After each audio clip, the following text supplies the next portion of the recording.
Welcome to Meet the Candidates, School District 233 edition. Brought to you by Flossmoor Station Restaurant and Brewery. And these fine sponsors. My name is Michelle Hoereth, and I'm running for Homewood-Flossmoor School Board 233. So the main relationship between school board members and the administration, it's not policy and oversight or details or getting down into the minutia. They're not mutually exclusive. I think that the responsibility of the board is actually to provide guidance on all of the important matters of the district. The biggest question is whether or not the board has enough information to make an informed decision. And so that process really entails making sure we have data that we need, we engage in challenging discourse, and we ask those tough questions. And we need to make sure that we have all of that together before we can even provide guidance. And then once we do, we have to trust that the superintendent will take it from there. We have to own the decisions that the board makes, but we have to trust that the superintendent can do his job, and we have to give him the opportunity and the responsibility to be able to do that. It really is an inclusive process, and at the end of the day, you have to remember the balcony versus the dance floor role of the board, and we really should be taking a 30,000 square foot view of everything, but we have to make sure we have the right information to be able to do that. So the current assessment of how the district communicates with the community, I think if you did a random survey, you will find people who will say the communication efforts are fantastic. You might find some who say they're a little bit lackluster and there's more that we can be doing. I think the important thing is that we have to make sure we are asking ourselves, are we always doing enough? There is more that we could be doing.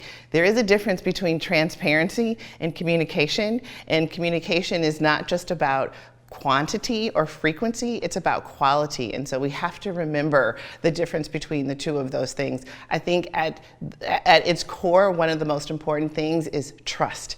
And if the community trusts that the information that we're putting out is truthful and we are implementing, programs and initiatives with fidelity, then there should be, without a shadow of a doubt, that we are being extremely transparent, but we cannot underestimate the importance of trust.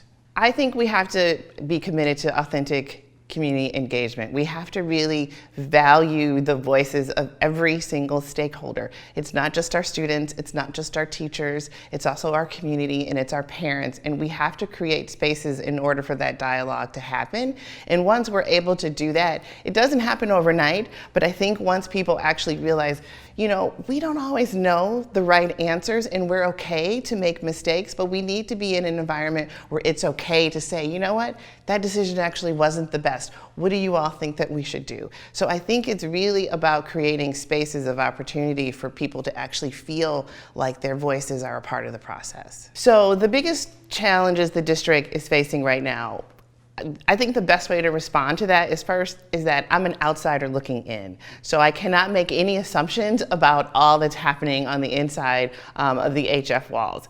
As an outsider looking in, and as a parent and as a current sitting president for the Flossmoor School District, what I can say is one of the most important issues will be how do we acknowledge, understand, and tackle post-COVID.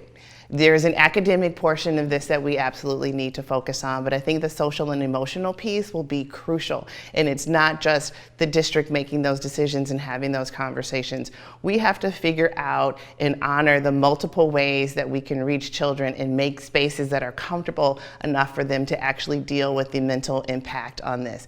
We also have to understand that as our students were going through COVID, so were parents, so were teachers, staff, and administrators. And so we can't just assume that our focus can only be on our students. It really has to be a community-wide effort, and everybody needs to be a part of the process. I think at the end of the day, you have to be able to create an environment where we can make mistakes, we learn and we grow, and we have tough conversations, but we always walk out understanding that our most important constituent are our students, and we have to do what we have to do to be able to push the district forward.